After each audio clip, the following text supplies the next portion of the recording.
హిందువుల మనోభావాలను దెబ్బతీసే విధంగా వ్యవహరించిన మాజీ సీఎం జగన్మోహన్ రెడ్డితో పాటు గత ప్రభుత్వ హయాంలో టీటీడీ పాలక మండలి సభ్యులు ఈ నెల 28వ తేదీన చేపట్టిన హైందవ దేవాలయాల్లో పూజలు చేసేందుకు అనుమతులు ఇవ్వద్దంటూ శుభోదయం హిందూ ధర్మ సంఘ అధ్యక్షులు జానపాముల నాగేంద్ర కుమార్, ఉపాధ్యక్షులు ముమ్మడి కోటేశ్వరరావు పోలీసులకు కోరారు. ఈ మేరకు ఇంద్రపాలెం పోలీస్ స్టేషన్లో ఎస్ఐను కలిసి లేఖనందించారు. ఈ సందర్భంగా జానపాముల నాగేంద్ర కుమార్ మీడియాతో మాట్లాడారు. మనోభావాలు దెబ్బతీసే విధంగా మీరు ఏదైనా ఆలోచన చేశారేమో అంటానికి కారణం నిన్న భూమన కరుణాకర్ రెడ్డి గారు తిరుమలలో చేసిన రచ్చ చూసాక మాకు అర్థమైంది. కాబట్టి మీ ప్రోగ్రాం ఆపుకోకపోతే రాష్ట్ర వ్యాప్త ఆందోళన జరుగుద్ది. ఈ శుభోదయ హిందూ ధర్మసంఘ తరఫున మేము విశ్వ హిందూ పరిషత్ వారిని, బజరంగ్ దళ వాళ్ళని, ఇతర హిందూ అభిమానుల్ని మేము కోరుకుంటున్నాం. దీనికి సంపూర్ణంగా మద్దతు ఇవ్వండి.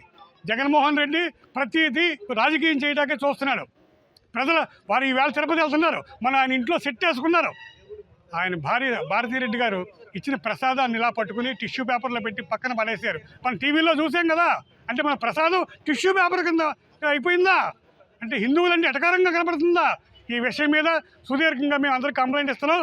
ముఖ్యమంత్రి నారా చంద్రబాబు నాయుడు గారు మీరు కూడా సిట్టు కాదు, శుభ్రంగా సిబిఐ ఎంక్వైరీ అయ్యింది. తప్పు చేసిన మక్కలు ఇరగొట్టండి ఒక్కొక్కడిని, ఎవడన్నా సరాడు. అలాగే అయ్యా పవన్ కళ్యాణ్ గారు, మీరు హిందూ ధర్మం గురించి మాట్లాడుతున్నారు, దీని మీద సీరియస్ యాక్షన్ తీసుకుని ప్రోగ్రాం క్యాన్సిల్ చేయించాలా.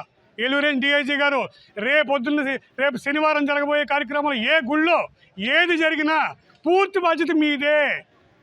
వారు ఏదన్నా ఈ ముసుగులో పెట్టి కార్యక్రమం చేసి ఏదైనా చేసేస్తే మా యొక్క మనోభావాలు దెబ్బతిని మేమేదన్నా ఆవేశపడితే అక్కడ వచ్చే నష్టం పూర్తి బాధ్యత ఏలూరేని డిఐజీ గారిదే, ముఖ్యమంత్రి గారిదే, ఉప ముఖ్యమంత్రి అని తెలియజేసుకుంటూ నాకు ఈ అవకాశం ఇచ్చిన తప్పనిగా మీ అందరికీ తెలియజేసుకుంటున్నాను.